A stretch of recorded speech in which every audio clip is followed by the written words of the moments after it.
చూడాల్సిందే మనం. ఓకే, జంపన్న గారు మీరు లైవ్లోనే ఉండండి సార్. ప్రస్తుతం డిబేట్లో జాయిన్ అవుతున్నారు మాజీ పోలీస్ ఉన్నతాధికారి రెడ్డన్న గారు. రెడ్డన్న గారు నమస్తే సార్.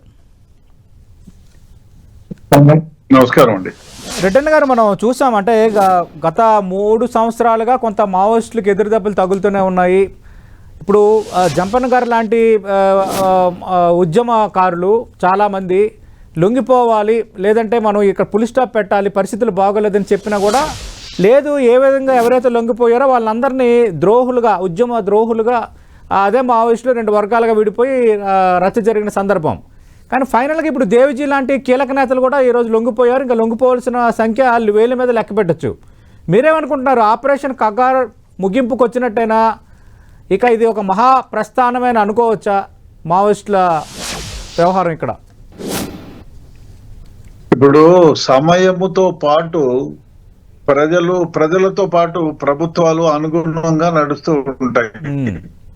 ఒక రకంగా ఇప్పుడు ఒకప్పుడు మనకు టెలిఫోన్ అందుబాటులో ఉండేది కాదు, రహదారుల వ్యవస్థ ఉండేది కాదు, ప్రజలు చైతన్యవంతం చదువుకోలేదు, ప్రజలకి ప్రపంచంలో ఏం జరిగేది తెలిసేది కాదు, అన్యాయాలను ఎదిరించే ఉన్నాయి. అటువంటి పరిస్థితుల్లో అనుగుణంగా నిజంగానే అప్పుడు వచ్చిన ఈ మూమెంట్ ఏదైతే నక్సల్బరీ మూమెంట్ ఏదైతే ఉందో ఆ కాలానికి ఇది అవసరము.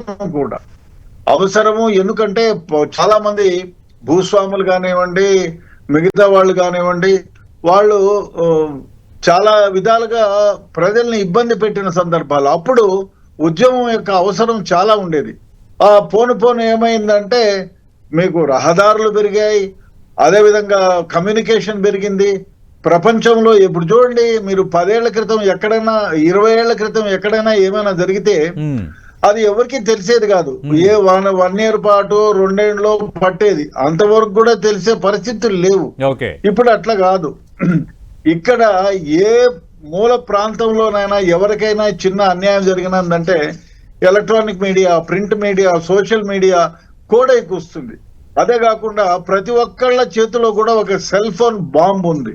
ప్రతి ఒక్కళ్ళు ఇప్పుడు భారతదేశంలో ఎంతమంది దగ్గర సెల్ ఫోన్ ఉన్నాయో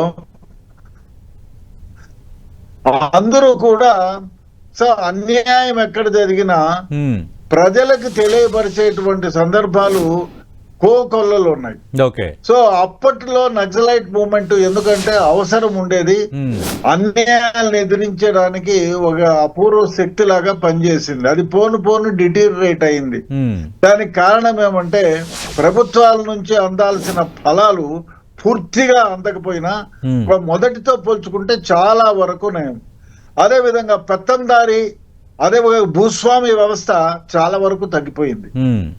సో ఈ కారణానుగుణ్యంగా, అదే కాకుండా ఎక్స్ట్రీమిస్ట్ ఆర్గనైజేషన్లో ఏమైందంటే తుపాకీ గొట్టంతోనే రాజ్యాధికారాన్ని పొందాలి అనేటువంటి ఒక ఆలోచన. అది మామూలుగా మొదటి నుంచి కూడా ఈ ప్రజాస్వామ్యవాదులు మనం ప్రజాస్వామ్య రాజ్యంలో ఉన్నాం, ప్రజాస్వామ్యాన్ని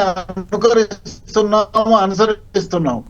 సో అటువంటి పరిస్థితుల్లో ప్రజాస్వామ్యం వాళ్ళని కూడా కోరేదేమో, వాళ్ళు కూడా మంచి వ్యక్తులే, మంచి సమాజానికి మంచి చేయాలనేటువంటి ఉద్దేశమే. కాకపోతే ఉద్దేశములో పాలించుకునేటువంటి ఇది పద్ధతి ఏమైతే ఉందో అది మంచిది కాదు. వాళ్ళు ప్రజాస్వామికంగా ఎమ్మెల్యేలుగా ఎంపీ కావచ్చు, ఎంపీలుగా ఎంపీ కావచ్చు, ఏదో ఒక స్థాయిలో సర్పంచ్ దగ్గర నుంచి ఎన్నికయ్యి ప్రజలకి వాళ్ళు న్యాయాన్ని సమకూర్చవచ్చు. అందరూ కూడా అదే కోరుకుంటాడు. హింసతో న్యాయాన్ని సమకూర్చలేము, బాపెట్టి చేయలేము. అదే విధంగా కాలం మారిపోయింది. ఇప్పుడు మనం ఒక 100 ఏళ్ల క్రితం ఇక్కడ నుంచి బొంబాయికి పోవాలంటే కాశీకి పోయినోడు కాతికి పోయినోడుతో సమానమే అనేవాళ్ళు కదా. అందుకనే పోయేటప్పుడు అన్ని వదిలేసి ఇంకా ఎప్పుడు వస్తానో రాదో అని. ఇప్పుడు ఏమైంది, పొద్దున పోయి సాయంత్రం కాశీ తీర్థం తీసుకొని ఇంటికి వచ్చి భోంచేయచ్చు. సో అటువంటి కాలానికి వచ్చేసాం. సో సమయం మారింది, సమయంతో పాటు ప్రజలు మారాలి, ఉద్యమాలు మారాలి. ఇప్పుడు ఉద్యమాలతో ఏమీ సాగదా అంటే ఎన్నో దేశాల్లో, ఇప్పుడు పక్క దేశాల్లో, పొరుగు దేశాల్లో చిన్న ఉద్యమాలతోనే రాజ్యాధికారాలు పోగొట్టుకుని మామూలు అయిపోయినారు. కాబట్టి ఉద్యమం మంచిదే కాదనలా, ఉద్యమం యొక్క రూపం స్వరూపం మారాలి. కాబట్టి అది కాలానుగుణంగా మార్పు అవసరము, ఓకే, అది జరగాలి కూడా. రైట్, అంతేగాని హింసాత్మక ధోరణితో ఉద్యమాలు చేసి ప్రజలకు మేలు చేయాలంటే కాలాలు పోయినాయి. కాలంతో పాటు మనము మారాలి. అది రైట్.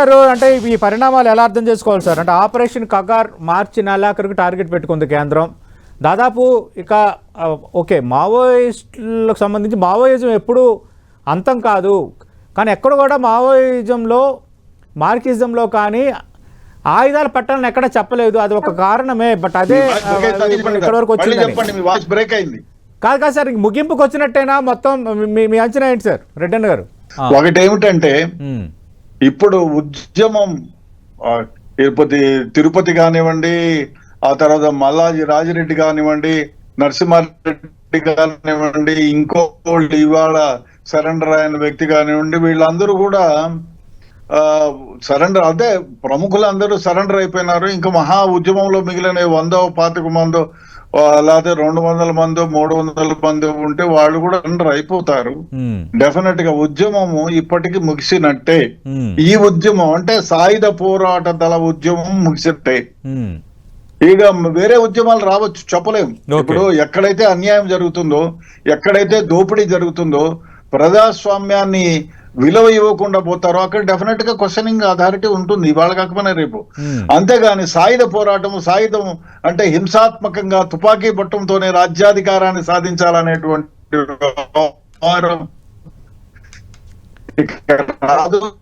అదే మీరు అన్నట్టుగా తుపాకీ కొట్టంతో రాజ్యం సాధించాలన్న ఏదైతే ఆ సిద్ధాంతాన్ని కాలనట్టే. రైట్, రెడ్డన్ గారితో మళ్ళీ మాట్లాడదాం.